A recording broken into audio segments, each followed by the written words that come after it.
It's time for the Matt Lecroy Show on Fox Sports 1460. Brought to you by the Holiday Inn Middletown. Now with today's show, here's Terry Byram. Well, Matt, last night a good ball game. Game one of the series, a 5-0 shutout. We'll start with Mark Blackmar. He really kept those guys off balanced and got a lot of ground balls. Yeah, he did a nice job of sinking the baseball. He had some traffic, but he ended up making pitches. But that was a good outing for him. I mean, it's a tough team in Trenton. They battle, they put the ball in play, and he did a nice job making pitches. So a lot of good things last night. We had that big inning. Base runner set the tone there. Situationally, we did the job, but we got the lead, and Blackmar did a nice job, and DeFreitas did a nice job of finishing it up.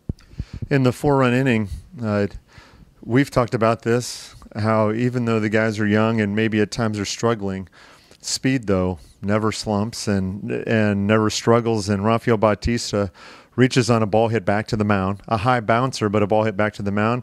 And then Andrew Stevenson hits one, a bouncer over the first baseman's head that was very nearly an inside-the-park home run. If there's any trouble down the right field line at all, I'm sure you're sending him. And there's 3 runs right off the bat. Yeah, they, the speed, it puts pressure on the defense. And, when those guys get on, I mean, they make it a little bit more difficult for the pitcher, a lot more concentration, holding the runners. You got to be careful with the bunt. So a lot of people out of position.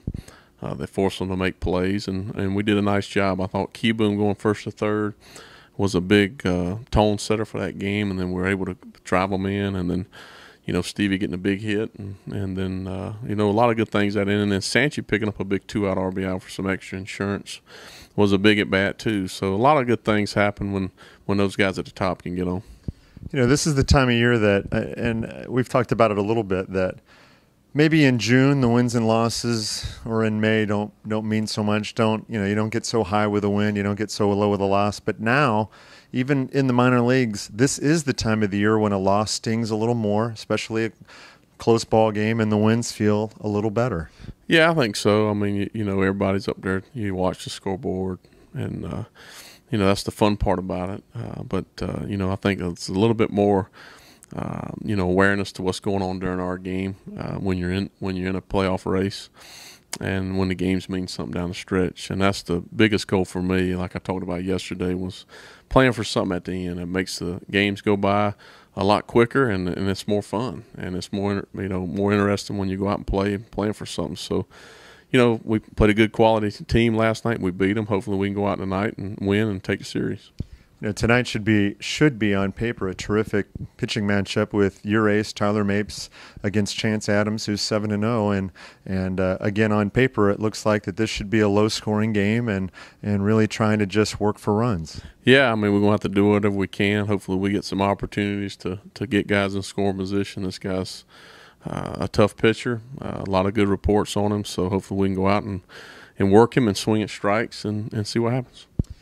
Last night, after I was here about an hour and a half after the game, got home, and my wife is watching the opening ceremonies. And we actually talked about you during those ceremonies. So you were in the Olympics in '96 in Atlanta, and you got to walk in to the stadium as part of the opening ceremonies. And I have to imagine, with all the things that you've accomplished in your life, that has to be near the top of the sporting list. No doubt about it. I mean, especially being in your backyard. When I made that team in '96, I mean, it was just a special moment being with all the players that I was able to be teammates with, and then to represent our country and go through that summer of playing exhibition games, and then when the games actually happened, the opening ceremonies was tremendous. And what's funny about that, I have the video of me walking down in the opening ceremonies in the new stadium where the Braves are playing, and I was walking beside Carl Lewis, so there you go. You got one of the fastest guys in the world, one of the slowest guys. So a lot of, I mean, it was just an amazing experience that I was able to experience, and my family was there for it too. So a lot of good things, but going out there and playing in front of all those crowds chanting USA was, I can't describe how that made me feel. Well, you're a guy that's been, played in the Major League Baseball playoffs and been introduced out onto the first or third base line before Game 1 of the playoffs. How did it feel walking into the Olympic Stadium, where you have, at that point, it wasn't made for baseball yet, like 90,000 people there, and mostly all Americans, and going crazy when the American team went out of the tunnel? Well, I'll tell you what was to me really that set everything apart. We played in our round robin. We're playing at the Fulton County Stadium, Braves Stadium, and we had a rain delay. So we walked down the tunnel, and the Atlanta Braves let us stay in their clubhouse during the rain delay. Well, then a couple of us went outside to see what the rain was doing. Well, there was 50-something thousand people. It was still raining, but they were all there. And as soon as they saw the USA jerseys, they started chanting USA. So I went running back in and got everybody to come back out, and people were just going crazy. And to me, that was the icing on the cake. It was an amazing experience, and that the crowds were great. It was fun. I learned a lot, and I think that experience going through the Olympics helped me when I was able to get to the big leagues. All right, Matt, thanks a lot.